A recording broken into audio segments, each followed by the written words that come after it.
Tips kung paano ma-build yung confidence. Ang pinakang unang paraan ay kailangan mo magtiwala sa sarili mo.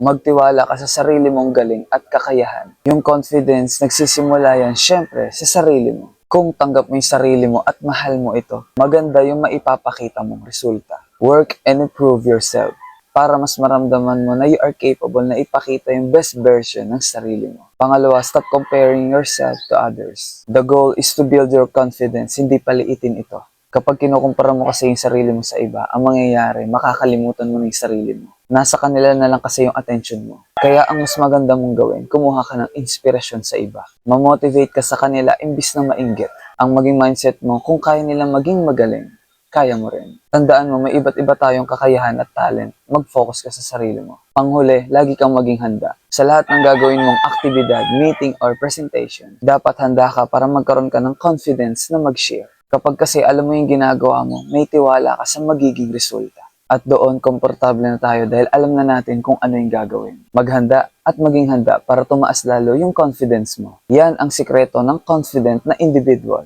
At pwede mo ring i-apply sa sarili mo. Again, this is Romeo and follow for more.